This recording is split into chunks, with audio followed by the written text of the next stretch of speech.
Je vais bien me frapper. Ah, je m'aurais cassé la gueule, hein. Badness.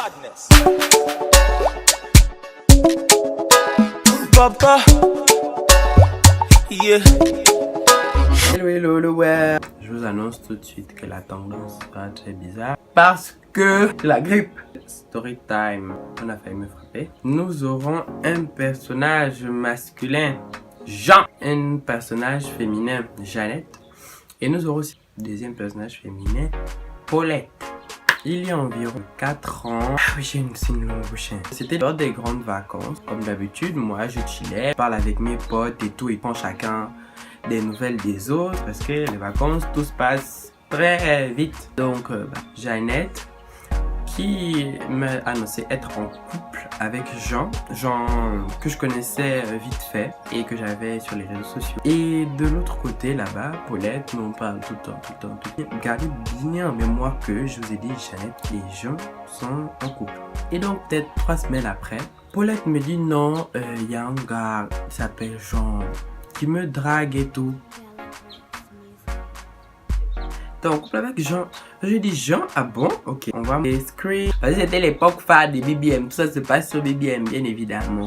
Elle m'envoie les conversations, je vois qu'il est vraiment à fond. Donc, les grandes avances. Je me suis dit que je le connais, on se connaît, on sait qui est l'autre. Ça, on s'est tapé des savates, tu fais quoi? Les conversations basiques. Je me suis dit, waouh, qu'est-ce que je fais? Et bien sûr, je suis revenu à la bonne conclusion en tant que bon moi-même d'aller tout dire à tout le monde. Parce que tu ne joues pas avec mes copines. J'allais dire à Jeannette que Jean, il est en train de draguer ma pote là, je sais pas c'est quoi son problème, c'est pas un gars bien, c'est un gigolo. Et en même temps je disais donc à Paulette que de toute façon c'est pas un gars sérieux parce qu'il est censé être en couple et en plus il te drague. Et pire, il y avait une autre fille, on va dire Fizette, on la draguait. Et donc elle m'avait dit ça, que j'ai dit ouais quoi, pour les amours. Elle me dit non, on me drague et tout, mais je sais pas trop. Et il dit bah oui, heureusement que tu ne sais pas trop parce que Jean est en couple et Jean drague déjà aussi Paulette. Donc on se calme. Donc en bon et dit que je suis, j'ai dit à Paulette et Jeannette, vous pouvez aller lui dire que c'est Eddie qui vous a dit bien sûr parce que vous pouvez pas, ah non, tu peux pas aller parler comme ça à quelqu'un, il n'y a pas de preuve à l'appui. Là moi j'ai dit ça comme ça et puis j'ai dit bon bah j'assume un peu, enfin forcément j'assume mes paroles parce que sinon j'aurais pas dit allez-y dire que c'est moi et tout. Je sais plus c'est le lendemain ou 2 jours après et Jean débarqué dans une conversation. Toi, qu'est-ce que tu racontes? Apparemment tu es là pour raser mes plantes, tout ça. En gros il a commencé à péter un câble avec moi, chauffer jusqu'à et voilà. Donc moi je lui ai dit bah écoute désolé mais tu n'en es pas pris aux bonnes personnes. On se prend pas aux gens de mon entourage.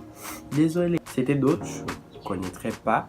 J'aurais pas été informé. Donc c'est venu à mes oreilles. Ce sont des amis proches à moi. J'allais pas pour toi et ta belle gueule garder ça dans ma bouche, dans ma tête. Et lui de la conversation il m'a fait ouais de toute façon quand tu vas revenir je vais te casser la gueule. J'ai dit ok. Mais en vrai j'ai dit ok. Genre parce que je peux pas trop parler parce que j'ai assumé mes propos. Et je sais qu'en même temps c'est pas bien parce que j'ai mis ma bouche dans les histoires. Mais ce sont des histoires de mes copines, donc ce sont mes histoires. J'étais obligé. Mais genre j'ai dit ok en mode ok genre. Mais sinon dans le fond c'était en mode merde je vais me bastonner. Bon j'ai pas la force. Anyway donc à cette période là comme je vous ai dit c'était l'apogée de BBM. Il avait mis un statut genre d'attraper votre front. En tout cas je sais plus exactement qu'est-ce qu'il avait mis genre mais c'était des trucs en tout. Donc moi j'avais rien mis parce que je reconnaissais ce que j'avais fait, j'ai assumé mon acte, même si tout autant je sais que j'avais pas complètement tort, monsieur quand même, lui il avait vraiment tort. Par la suite j'ai un ami qu'on va appeler Alphonse.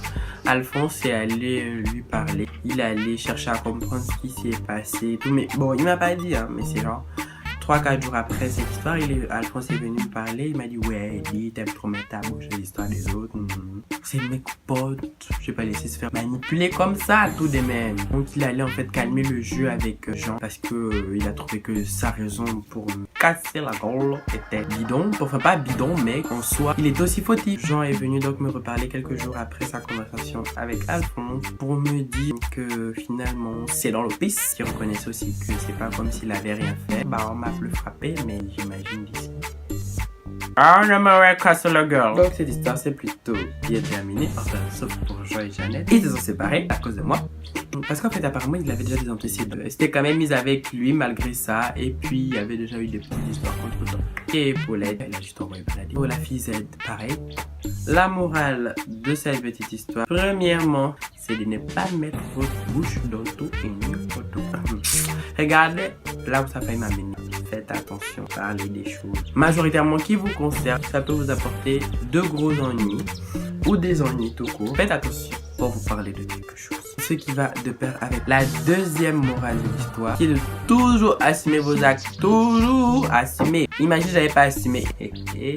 Mes frères, là, je ne sais pas où j'en serais. Quand on vient vous reprocher quelque chose et que vous savez que vous l'avez fait, ne tournez pas autour du pot, n'allez pas à la gare, n'allez pas, je ne sais pas où. Restez là et vous assumez comme des grands ce que vous avez fait. Et puis voilà, vous allez avancer tranquillement. La vie, c'est le fleuve tranquille, mais à un moment, il faut réveiller l'eau qui dort. C'était les deux petites morales de cette story time. On a fait une rappel. Une nouvelle vidéo.